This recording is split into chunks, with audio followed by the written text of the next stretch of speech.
सुधार किया जाएगा। इस राज्य में जितने भी पंचायत स्तरीय स्वास्थ्य केंद्र हैं वहां एमबीबीएस डॉक्टर बहाल किया जाएगा। इस राज्य में जितनी भी एजेंसियां हैं उनको सीधा राज्य से बाहर का रास्ता दिखाया जाएगा। झारखंड के लोगों को एजेंसी लेने के लिए प्रेरित किया जाएगा। झारखंड के लोगों को 25 से 50 करोड़ तक के टेंडर में सुविधा दिया जाएगा, उन्हें प्रोत्साहन दिया जाएगा। क्योंकि केवल नौकरी की बात क्यों कर रहे हो? नौकरी में क्या, टेंडरशिप की बात करो। 50 करोड़ तक के टेंडर में झारखंडियों को प्रोत्साहित किया जाएगा। इसलिए आज आपको इस बात का ध्यान रखना है, कल को इसी कार्यक्रम में हो सके मुख्यमंत्री की अर्धांगिनी आएंगी, आके फिर बोलेंगी 1000 रुपया दे दिए, तो उनको बोलिएगा ठीक है भाभी जी अच्छा बात है, चलिए हिसाब कर ही लेते हैं। आपने दिया 1000, बच्चों का फी 300, हमारे राशन का खर्चा 300, तनी मनी बीमारी ज्वर बुखार सर्दी खांसी बचा 1 रुपया नहीं। और आपको क्या दिया? मुख्यमंत्री की तनख्वाह 3 लाख, मुख्यमंत्री के पत्नी की तनख्वाह 3 लाख, उनकी भाभी की तनख्वाह 3 लाख, उनके पिताजी की तनख्वाह 3 लाख, उनके भाई की तनख्वाह 3 लाख। कितना हुआ? 15 लाख। और आप 1000 में मान गए। इसलिए याद रखिए। और जहां तक बीजेपी वाले अगर आएंगे तो उनसे पूछिएगा कि उड़ीसा में आपने कैसे सरकार बनाया? अरे उड़ीसा में बीजेपी का दाल नहीं गलता था। नवीन पटनायक लगभग 2 दशक तक सीएम रहे थे। नवीन पटनायक पूरे भारत के अगर टॉप 5 मुख्यमंत्री लेके आएंगे तो नवीन पटनायक आएंगे, लेकिन उस शख्स को कैसे हराएगा बीजेपी से पूछिए। मालूम है, झारखंड के लोग जानना ही नहीं चाहते। नवीन पटनायक जो 20-25 साल मुख्यमंत्री रहे वो कैसे हारे मालूम है?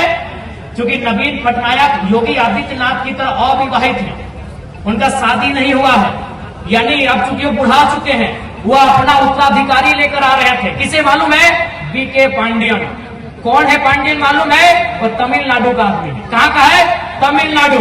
यही भारतीय जनता पार्टी का दोहरा चरित्र देखिए। उड़ीसा में नारा देते हैं बाहरी ना चल, तो बीके पांडियन तमिलनाडु का है, झारखंड में उड़ीसा में बाहरी नहीं चलेगा, और झारखंड में ये हरियाणा के संजय सेठ को मंत्री बनाते हैं। यही इनके दोहरी नीति है। ये जयंत सिन्हा को, बीडी राम को, पीएन सिंह को, बिरंची नारायण को, राज सिन्हा को, समरी लाल को, ऐसे लगभग 1 दर्जन यूपी, बिहार, हरियाणा, राजस्थान के लोगों को यहाँ विधायक, सांसद और मंत्री बनाती है। और यही भारतीय जनता पार्टी जब उड़ीसा में जाती है एक ही नारा लगाती है, पांडियन गो बैक, और एक नारा से वो 25 साल के इतिहास को धराशायी कर देती है।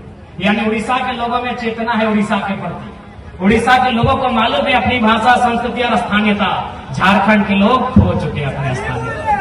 इसीलिए यूपी, बिहार, बंगाल के ठेकेदार इनको मजदूर बना के रखे। बुरा मत मानिए।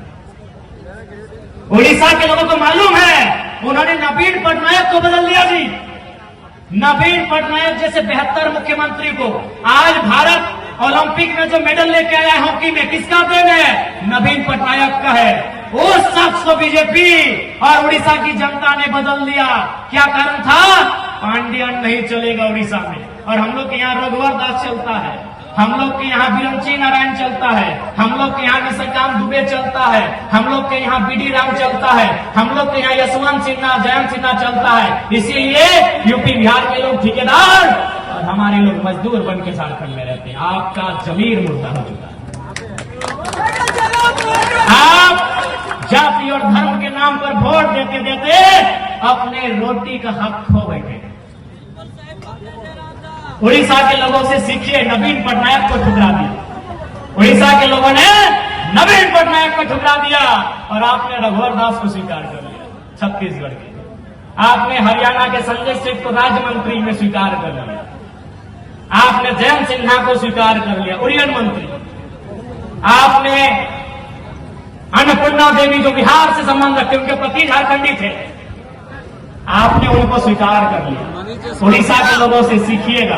अगर समय मिले तो बस कम समय में यही कहेंगे, उड़ीसा में क्या हुआ जानने की कोशिश कीजिएगा। यही भारतीय जनता पार्टी वहां पांडियन गो बैक का नारा दे रही थी, और झारखंड में यूपी बिहार में नेता बनाते हैं। यानी इनको मालूम है कि झारखंड का नेता बनेगा तो खनिज संपदा के अधिकार मांगेगा। मनीष क्या हो गिरिडीह के प्रदूषण का मामला आपको बताना चाहेंगे। धनबाद से एक पत्रकार यहां ट्रांसफर होकर आए थे। वह प्रदूषण वाले एरिया में एक दिन घूमने गए। पत्रकार बंधु आप लोग हैं, आपको तो याद ही होगा। वो धनबाद के पत्रकार गिरिडीह आए हुए थे। वो संपादक आस पास के एरिया में घूमने के लिए गए। उन्होंने अगला दिन रिपोर्ट छापा था अखबार में। रिपोर्ट क्या था मालूम है कि प्रदूषण के कारण यहाँ की गाय बछड़ा तो देती है, दूध नहीं दे पाती है। जब एक गाय पर इतना बुरा असर पड़ा है तो इंसान पे क्या असर पड़ता होगा। अगले दिन उसका फिर से ट्रांसफर हो गया।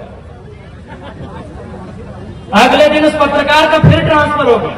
ये तो आप जानते हैं कि गिरिडीह की घटना है। उन्होंने बस इतना लिखा था कि प्रदूषण के कारण गाय बछड़े को तो जन्म देती है लेकिन दूध नहीं दे पाती है। जब गाय की हालत ये है तो इंसान की हालत। इसलिए आप इस बात की गारंटी देते हैं जो भी कंपनियां प्रदूषण नियमों का पालन नहीं करेगी, हमारे सरकार में आने से वो सिरे से प्रतिबंधित कर दी जाएगी, वसीले प्रतिबंधित रहेगी। यदि प्रदूषण के मानकों का ख्याल नहीं रखेगी, ऐसी कंपनी का संचालन हमारे राज्य की सीमा में नहीं होगा। अब बाबूलाल मरांडी जी का बात ही नहीं है। तो जानते हैं कि 4 मीनार से कूदने वाले थे, पता नहीं कहां तक कूदे हैं। सीढ़ी टूट गया था।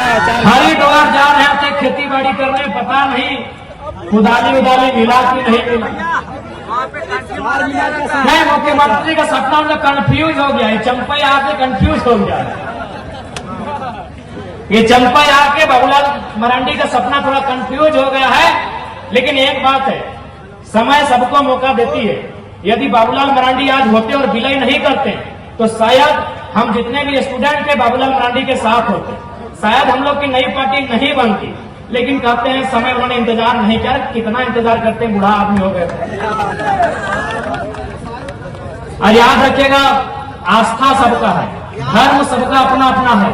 लेकिन याद रखिएगा, यदि कोई राजनेता अगर धर्म का नारा लगाता है यानी वो अपने पाप कर्म को छुपाने के लिए लगा।